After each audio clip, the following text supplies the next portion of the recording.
화제가 된 사건 사고 소식 짚어보는 아침의 이슈 시간입니다. 강전의 변호사 양태정 변호사와 함께 이야기 나눠보겠습니다. 어서 오세요. 안녕하세요.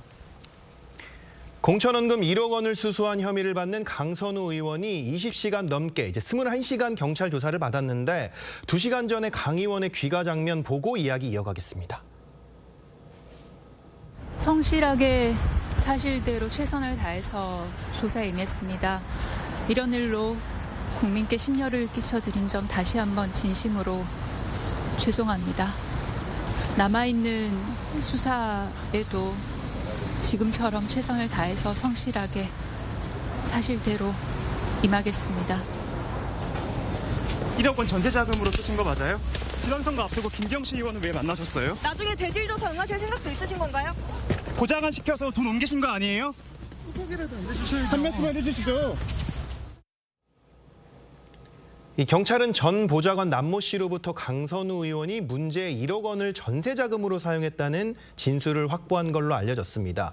이러한 상황에서 이 강 의원에게는 어떤 점들을 집중적으로 좀 캐물었을까요? 일단 보좌관 남 씨 같은 경우에는요. 네. 그동안에는 본인은 돈 관계에 대해서는 모른다라고 이야기를 하더니 이제는 강선우 의원이 1억을 받아서 전세 자금으로 썼다라고 진술이 일부 변한 것들이 있습니다. 네. 그리고 이게 돈을 받으면서 뭘 이런 걸 다 이런 얘기를 했다라고 하고 장소 같은 것들도 특정이 된 것으로 알려지고 있거든요. 강선우 의원도 어떻게 보면은 김병기 의원 간의 그 녹취 과정에서 내용을 보면은 1억 원을 받았다라는 부분에 있어서는 인정을 하고 있는 상황이었기 때문에 그렇다면 이것을 어디서 어떤 방식으로 받았는지에 대해서 먼저 물어봤을 것이라고 생각을 합니다. 그리고 강 의원은 김병기 의원과의 녹취 과정에서는 즉각 반환하라고 했고 또 본인은 그것도 확인했다라고 SNS에도 글을 올린 바가 있는데 이게 전세 자금으로 만약에 썼다라든지 이렇게 되면은 즉각 반환하라 그리고 여기에 대해 확인했다라는 것과 진술이 맞지가 않는 것이죠. 이 부분도 아마 집중적으로 물어보지 않았을까 싶습니다. 이러한 것들을 보았을 때는 강선우 의원이 일단 어제 같은 경우에는 혼자서 조사를 받았기 때문에 김경식 의원 그리고 지금 남 씨와의 대질이라든지 이런 것들도 추후에 이루어지게 되지 않을까라고도 생각합니다. 네. 네. 그럼 양 변호사님, 그동안 남 씨는 돈이 오간 건 몰랐다고 해왔잖아요. 그런데 이렇게 진술이 갑자기 바뀐 이유 뭐에 있다고 보십니까? 가장 큰 이유는 이제 지금 공범 관계로 의심받고 있는 이제 강선우 의원과 그리고 김경식 의원의 진술과 자신의 진술이 이제 배치되는 모습이 좀 나타나고 있기 때문에 아마 심리적 압박을 느끼지 않았을까 싶습니다. 왜냐하면 본인은 사실 돈 받은 적이 없다고 처음에 주장을 했다가 그 후에 김경식 의원이나 아니면 강선우 의원이 오히려 이제 보좌관에게 마치 이제 죄를 뒤집어 씌우는 것 같은 자신은 몰랐다는 식으로 아니면 다 이미 알고 있었고 돈을 직접 받았다는 듯이 그렇게 진술을 하고 있기 때문에 이에 대해서 이제 보좌관이 굉장히 화를 내면서 거짓말 탐지 조사까지 하겠다라고 이제 강경하게 대응하고 있는 걸로 알려져 있거든요. 네. 그리고 이제 특히나 그 1억 원의 행방에 대해서는 전세자금 얘기까지 나오고 있어서 구체적인 이제 돈의 사용처도 나오고 있고 또 이제 어느 호텔, 용산에 있는 어느 호텔에서 직접 돌려줬다라는 얘기도 나오고 있고 CCTV라든가 전세자금 출처 같은 걸 하게 되면 결국 누가 거짓말을 했는지가 곧 밝혀질 거기 때문에 이에 대해서 이제 본인이 받지 않았다라고 했다가 결국은 사실대로 더 밝히는 것이 더 본인이 속된 말로 독박을 쓰는 것보다는 차라리 빨리 진술을 하고 빨리 밝히는 것이 아마 추후 재판에서 더 유리하게 작용할 거라고 판단한 것이 아닌가 싶습니다. 네. 네, 어쨌든 이 필요한 게 강선우 의원의 혐의 입증인 것 같은데요. 이 김경식 의원이 2022년 6월 지방선거 이후에 그해 가을에 1억 원을 돌려받았다 이렇게 경찰에 진술을 한 걸로 알려졌습니다. 그러니까 김씨 의원, 그다음 남 씨, 강 의원, 그러니까 강 의원의 전 보좌관이죠.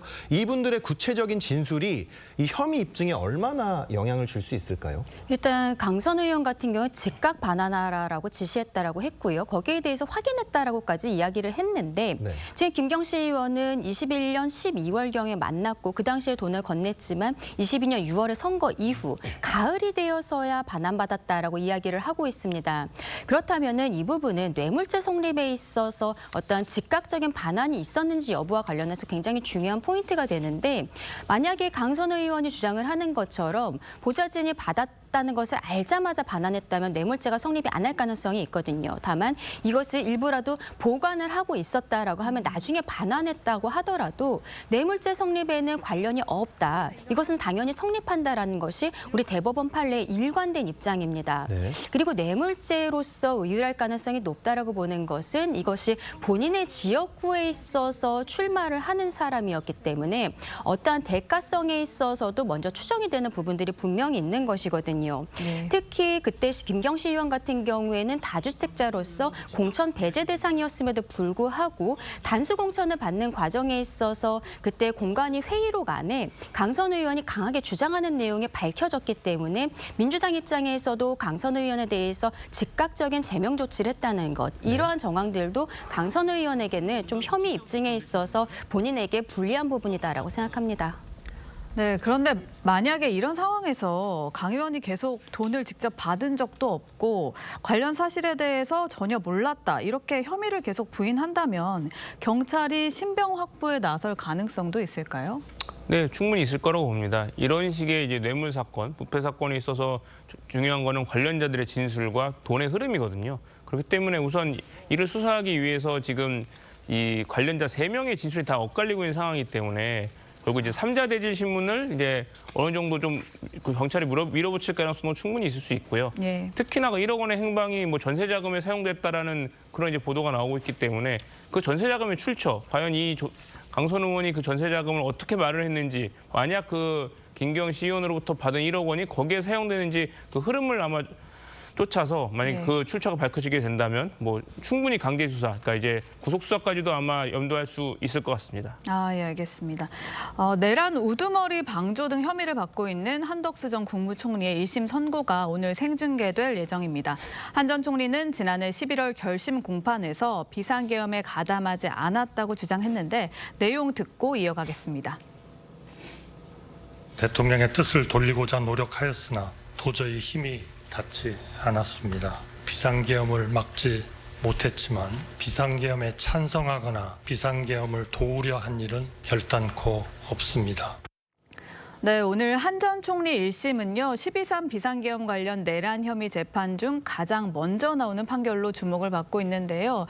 어떤 부분이 좀 핵심 쟁점으로 다뤄질까요? 한덕수 총리는 사실 여러 가지 혐의로 지금 재판을 받고 있죠. 결국 이제 윤석열 전 대통령의 이제 내란 혐의 관련된 재판과 거의 밀접하게 연관되어 있는데요. 주요 혐의는 뭐 내란 우두머리 방조, 그리고 내란 중요 임무 종사, 허위 공문서 작성 행사, 공연서류 손상, 대통령기록물 관리법 위반에 나아가 위증까지 있습니다. 결국 이제 윤석열 전 대통령의 12.3 비상계엄으로 시작되는 그 내란 혐의에 결국 가담을 하였는지, 또 그를 뒷받침하기 위해서 허위 공문서 작성이라든가 공연 기록을 폐기하였는지 그런 걸 아마 따져보게 될 것 같은데요. 결국 이제 근데 얼마 전에 있었던 윤석열 전 대통령의 재판이라든가 또 그 전에 있었던 윤 전 대통령에 대한 이제 헌법재판소 파면 결정 이런 것들이 중요한 증거를 작용했기 때문에 아마 이런 것들을 종합적으로 고려해서 재판부가 판결을 내릴 거로 보입니다. 네, 방금 말씀하신 것처럼 이 허위 공문서 위증 혐의의 가장 중요한 어떤 증거로 나오는 게 이 사후 계엄 선포문이거든요. 이 사후 계엄 선포문 허위 작성 혐의의 유무죄를 어떻게 판단할까? 이것도 굉장히 관심인데 어떻게 생각하십니까?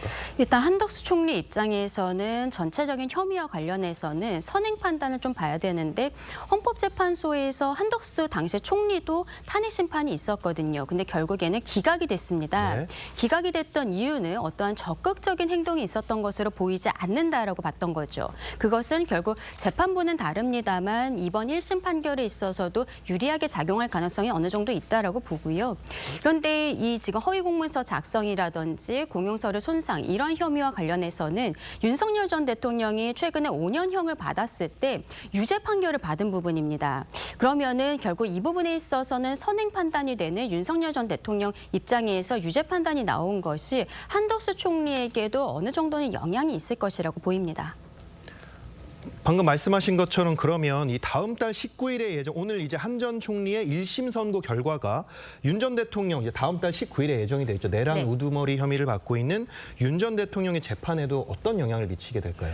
이게 조금 아까 말씀드린 허위 공문서 작성 그리고 공용서류 손상 이것은 윤석열 전 대통령이 먼저 재판을 받았는데 네. 내란죄와 관련해서는 한덕수 총리의 오늘 판결이 가장 먼저 나오는 부분이거든요. 네. 근데 윤석열 전 대통령 입장에서는 내란죄 자체가 성립하지 않는다라고 주장을 하고 있습니다.